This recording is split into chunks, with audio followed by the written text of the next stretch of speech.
Let's talk about one of my favorite lenses of all time, the Canon 24-105 f4R. This is for their new mirrorless RF system, which means there's only one camera you can put it on right now, the Canon EOS R. This lens is really important because the Canon EOS R is a consumer camera body, not a pro body, and most consumers want a general purpose lens, like the 24-105 f4. So if this lens sucks, the whole system kind of sucks. But if this lens is great, actually it could be pretty great. If you want to win a Canon EOS R, head to freesdp.com. And if you actually want to learn photography, something that will make a way bigger difference in your photos than all of this camera gear combined, head to northrop.photo. You can pick up the #1 photography book in the world, Stunning Digital Photography, as well as our video training series, The Art and Science of Photography. All of it is 20% off if you use the coupon code PIXEL. The purpose of this lens is anything. It's travel, it's a little bit of sports, it's some portraiture if you're at 105 and f4. It's kind of the lens that you can put on your camera and do anything with. It's a jack of all trades and a master of none. It's not as fast or as sharp as, say, the amazing 50mm f1.2 or 28-70 f2, the only other two lenses currently available for this camera. But if I were taking a trip, it is the lens that I would have on there. It's lighter weight, and it just generally works great in a wide variety of situations. The build quality is excellent. It feels just like the other Canon R lenses. It has 3 rings on it, obviously a zoom ring. It does telescope in and out. The front element does not rotate, however. It has a focusing ring for times when you don't want to manually focus, and it has a control ring, which you can configure to change settings on your camera. Of course, I have it set to change the aperture. I found this really convenient because my left hand is resting there anyway, and it lets my left hand quickly change the setting so I don't have to move my thumb on the body itself. Of course, it has a switch to turn off autofocus. There's also a locking switch over here, which just locks the zoom because as you walk, it could pull down like that, and it has enough tension that you don't need it, but maybe as the lens ages, you'll want that. And of course, it's a stabilized lens. You can turn that off, but you can pretty much leave it on all the time. It seems to shut itself off on tripods and such, and I never noticed any negative effects of the stabilization. We'll talk about that a little bit more in a bit. I want to point out the rear element on this lens. You can see it goes pretty close to the back of the lens there, and that means that the optics are coming pretty close to the sensor, closer than they could possibly come on an SLR, which has that mirror built in there. Because these mirrorless bodies are thinner, they have a lower flange distance, optics can be designed closer to the sensor, meaning lens designers have more flexibility. They can produce higher quality lenses than they have in the past, and that's part of why we're going to see that the 24-105 just kicks the butt of the other Canon DSLR lenses that we compared it to. In my experience, the autofocus on it was just fine. It's a combination of the performance of the lens and the body, but together they worked pretty well. This camera doesn't have amazing autofocus, but for the types of things that I shot that with, it was fine, and that's general purpose photography.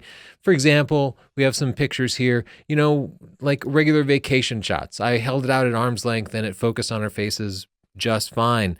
Taking pictures at Chelsea's grandmother's house, it focused on everybody just fine. And most photographers who use it for this sorts of general photography will say it focuses fine. The bokeh on it seems fine. There's nothing unusual about it. Let's look at some samples showing potential flaring. I took a bunch of pictures directly into the sun at different apertures. This is the kind of situations where you would see flaring.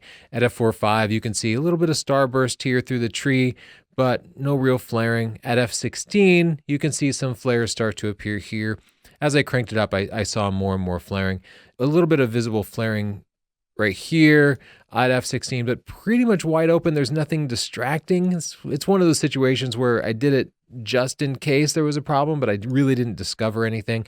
You can see that kind of starburst effect here as we shoot into the sun. Also note, really good contrast for shooting right into the sun. With a lot of lenses, you would have seen all of this get washed out, but you can see we have pretty pure blacks here despite shooting in a really incredibly challenging scenario. Here's another couple of shots shooting directly into the sun at f4. No visible flaring, but once I get to f22, you can see we start to show some flaring here. The stabilization on it was fantastic to the point where I went out night photographing with a friend in LA and we didn't need a tripod. I just did everything handheld. We have a lot of night shots here, but for example, this is not an interesting shot, except that I shot it at 2 full seconds. And you can see zoomed in 1:1, it's really sharp. What I don't see is any camera shake there. And I can't promise that every shot you take at 2 seconds is going to be sharp, but I got a whole lot that were sharp at really slow shutter speeds. So that's the kind of thing that makes your life much easier. Like this shot here at half a second, handheld, and you can see everything turned out really sharp. So that means sometimes it can get dark and you don't need to carry a tripod, and that's really, really valuable. We have tested the Canon 24-105 DSLR lens, and the image stabilization was nowhere near this good. So they've really improved that, making it sort of the ultimate in versatility. Let's compare it against the Sigma 24-105 f4 EF Canon EF DSLR lens. Why not the Canon 24-105 f4? Because we never liked that lens. We tested it against the Sigma and we decided we were going to use the Sigma instead, so we don't happen to own it. The Sigma here is better than the Canon, so if you have the Canon and you're thinking about upgrading and getting that new kit lens, it'll give you some idea. I'll just say the new Canon RF lens is far, far better than you could expect to get out of your old DSLR lens. Let's zoom in at 3:1 to Turkey here, and you can see at 105 millimeters, the Canon RF lens is far sharper than the Sigma, and this Sigma in turn was far sharper than the Canon SLR lens, so you can imagine this new Canon RF lens is much better than the Canon DSLR lenses that you'll see, partly because it's newer, but partly also because of the flexibility of having that reduced flange distance. Beyond just the additional sharpness, let's zoom back out here. Watch the histogram here as I switch between the Sigma lens and the new RF lens. And what you'll see is the Sigma lens, the histogram is kind of spread out and wide. As we hit the R lens, everything gets much sharper. The lens itself is much more contrasty. That means the lens elements are not bouncing light all around inside. It has special magical coatings that keep the light heading on as straight a path as possible. That increases contrast, but also increases your perception of sharpness in the image. And that's part of why that lens ends up looking just so really, really great. I'm showing it at 105 millimeters. The differences were less at 24 millimeters, but nonetheless, they were still visible. What about the amazing Canon 24-70 f2.8L lens? This has kind of been our benchmark in the DSLR world. So let's see how it compares against that, a much less expensive stabilized lens. First, you can see the Pro L lens here has a little bit more contrast as you look at the histograms, but it's not much more. And as we zoom in at 3:1, the Canon L lens, the 24-70 f2.8, is just a hair sharper, but it's not that much different throughout the focal length all the way up to 70 millimeters. So much so that I wouldn't really mind using it at all. So how does it compare to my previous favorite kit lens, the Sony 24-105 f4G? That lens completely blew away the Nikon and Canon and Sigma equivalents.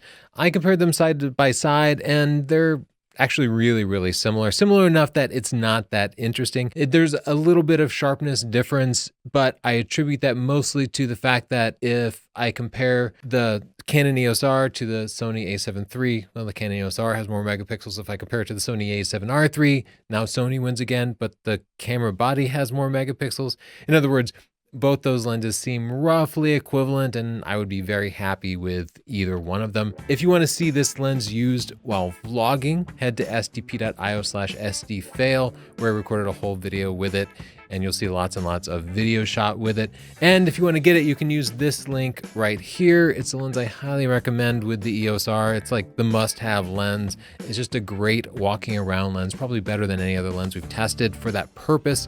If you want to win the Canon EOS R, head to freesdp.com. If you want to learn photography, go to northrop.photo and use the coupon code PIXEL for 20% off, or just look up Tony Northrop at Amazon. You can find all my books with lots of reviews there. Subscribe for the full review of the Canon EOS R, as well as the Fuji X-T3 and many other cameras and lenses, as well as tutorials that will teach you stuff that will matter a lot. Thanks a lot.